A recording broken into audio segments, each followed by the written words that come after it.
Hi there, ladies and gents. Welcome back to our video for nature of the root. So on this one, we're going to discuss how to prove the nature of the root. So sometimes in an exam, they will give you the nature of the roots and they'll want you to prove that this has two unequal and irrational roots.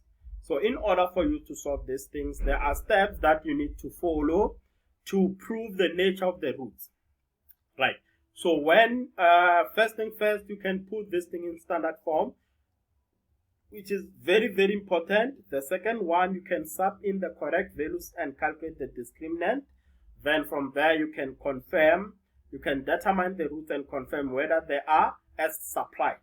So one, let us put this thing in standard form. That is the first step, standard form. So if we put this thing in standard form, we need to put it in the form of ax squared plus bx plus c. So let's try and put this thing in standard form. So it will be x squared. The 2x will come on the left hand side and it will change sign. The 9 will also come this side and this is equal to 0. So from this standard form, you need to determine the value of a, which is 1, the value of b, which is minus 2, and also we need to determine the value of c. So the value of c is minus 9. So from this, step number 2, you need to calculate the discriminant. So now remember that the discriminant is equals to b squared minus 4ac. You just have to sub in your values.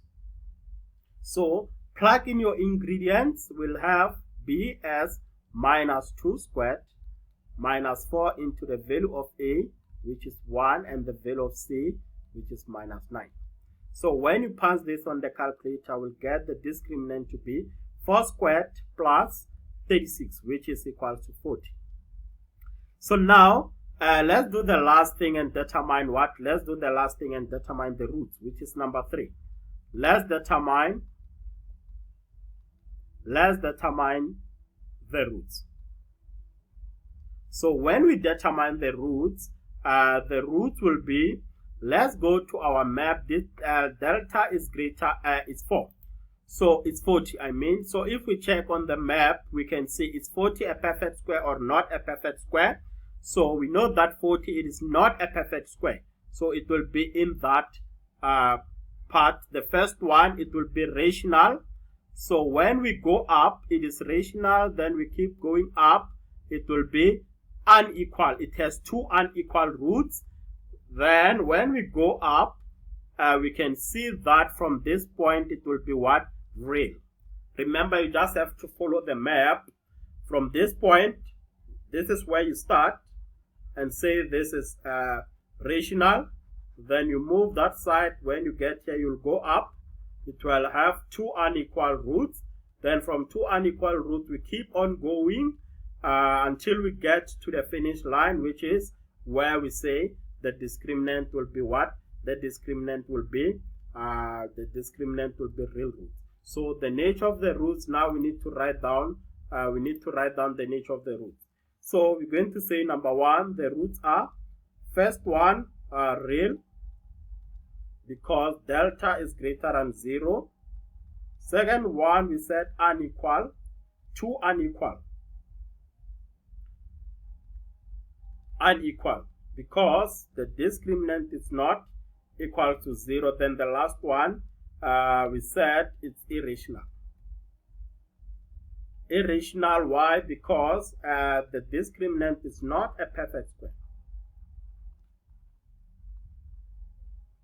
Right. So now, if we can go back, they said we need to prove that this thing, it has two unequal irrational roots. So we can see that we've managed to prove that it has unequal, two unequal, and irrational. So now let's work on the second example. So the second one, and this will be the last example for the nature of the roots. On our next lesson, we'll focus more on the past papers. So now on this one, this will be the second example. They said that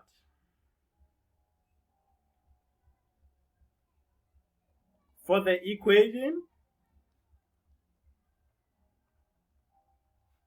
we are given the equation x into 6x minus 7m is equals to 5m squared. So prove that, the question says, prove that, we need to prove that the roots are real,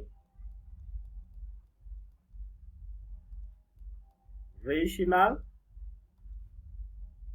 and unequal. And unequal, let's say if m is greater than 0.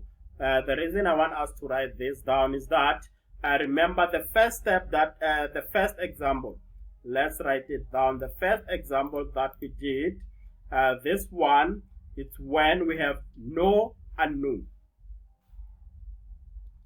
We have no unknown. Right. So on this one, what we have one unknown. We have one unknown. Right. So the one unknown is where we said m is greater than 0. Okay. So now remember the steps. Step number 1, we need to put it. We need to put this guy in standard form. The first step 1. So the first one, standard form.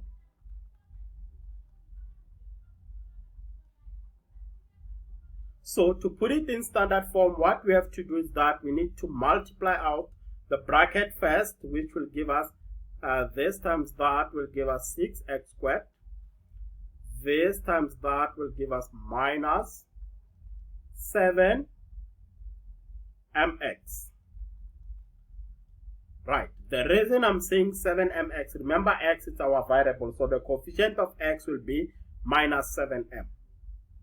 Now, we have to bring this 5 to the other side to be negative, the 5m squared. So this will be minus 5m squared and equate this to 0. So it is in standard form. Now you can be able to determine the values of a, which is 6, the coefficient of x squared, the value of b, which is minus 7m. Remember that the value of b is the coefficient of x. Please, you need to write the number that is in front of x, and that number is minus 7m.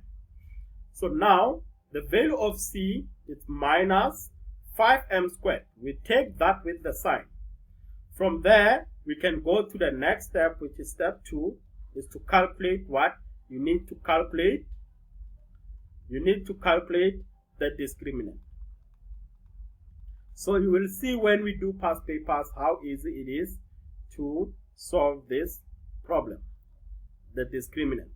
So now on this one, what we're going to do is that we're going to say that discriminant is equal to b squared minus 4ac. Now let's sub in our ingredient. So b squared, we sub in the ingredients, we follow the steps. We said b is minus 7m. This is squared minus 4, the value of a is 6, and the value of c is minus 5m squared. So now if we work this thing out, minus 7 squared will give us 49, m squared will give us m. Guys, remember the laws of exponent. If I have a, b to the n, this will be a to the n times b to the n. Same applies. Minus 7m squared will give us, this will be equal to minus 7 squared multiplied by m squared, which is 49m squared.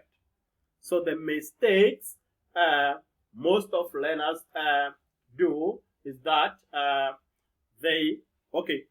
this is right here, it's where most of students mess up, but not you. So now remember, some of them, they can say this is 49m. They forget to square the other variable. So consider this as a times b squared. So it will be minus 7 squared times m squared. So which will give us 49m squared. we're going to minus, if we work this thing down, 4 times